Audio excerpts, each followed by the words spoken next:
Daniel Mortensen asks, can you do a video on who out of the lottery teams from last year could make the jump like Cleveland did this year?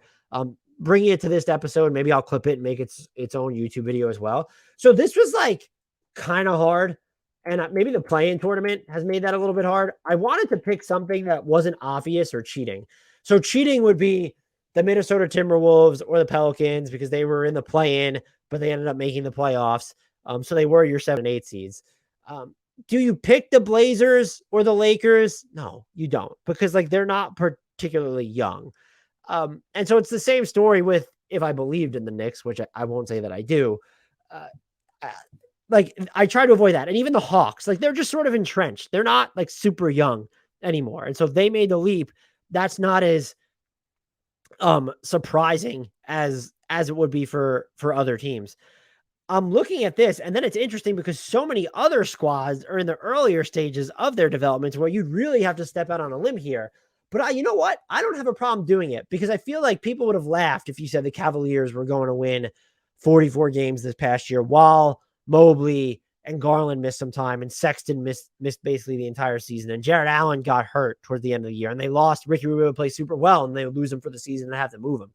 So people would have told you that you were bonkers for saying that. And so stepping out on these limbs is part and parcel of what we're doing. And my pick, I feel like it's going to be wrong, but my pick would actually be, and I think I thought about Orlando. I want to make that clear. I just feel like with Banchero in his rookie season and the year that Suggs had last year, they're going to need at least another season to let it marinate. And Jonathan Isaac's coming back. That's a lot of integration.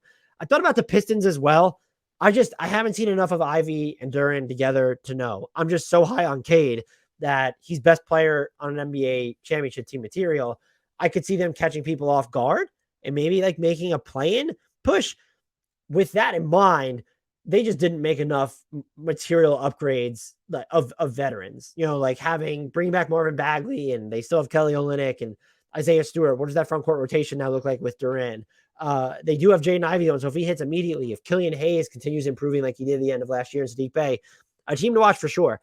This was my second choice, and maybe it's just because they haven't moved Miles Turner or Buddy Hield yet, and they might, but the Pacers, like I'm just not going to rule out them at like being good.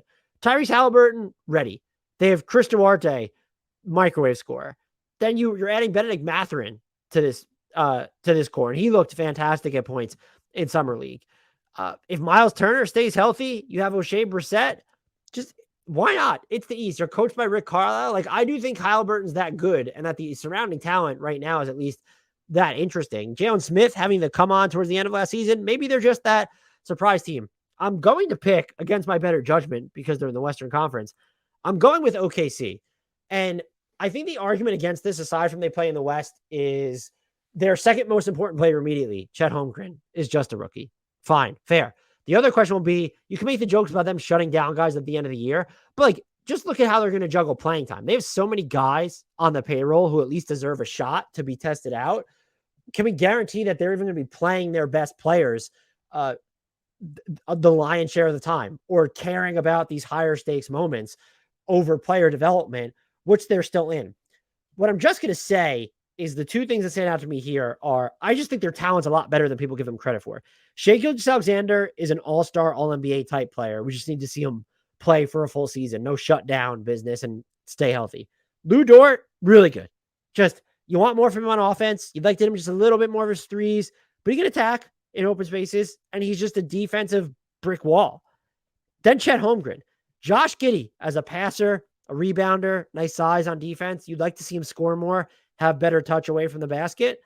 To still have that type of playmaker on here. The talent is just all over. Alexei Pokusevski is someone who I thought didn't necessarily end the season this way, but started to put things together, these coherent performances where he was impacting positively these minutes for extended stretches. Darius Bazley, what he showed on defense last year, will he ever find his offensive niche? So yeah, there are some swing pieces here. What does Ousmane Dieng look like as a rookie? Someone who I really like. Are they going to be able to get enough shooting here? I think keeping Kendrick Williams, extending him was big because that insinuates that they're not going to trade him down the line. So he's important to your floor spacing. So is Pokusevski, and even Shai Gilgeous-Alexander is off the dribble shooting. they have Mike Muscala. I think that's why they eventually keep him around. They have more roster decisions to do. I feel like this could be a really badass defensive team, though. And if you're a badass defensive team, you can actually win some games. So I don't expect them to be a playoff squad. And I think if you forced me to like pick which lottery, I would start cheating, looking at like which lottery team is going to be back in the playoffs. I'd say the Wizards, even though they're not the younger one. But I'm stepping on the limb with OKC because I just think that they've got the nice mix of defensive talent, probably just enough offense, just enough intrigue everywhere. And finally, this was the point that I've been leading up to here. The consolidation trade for Ousmane Dieng, while it was just 3 whatever heavily protected picks, it showed me that they are willing to consolidate. Maybe the roster space is forcing their hand. They didn't have to go that high for the number 11 pick, and they did. And so that shows some level of urgency or interest in making waves now. And I think that just combined with sort of the Flyers, the wild cards on this roster, makes them a team that could catch a ton of people off guard, even if they're not on the Cavs level of finishing 6 games above 500.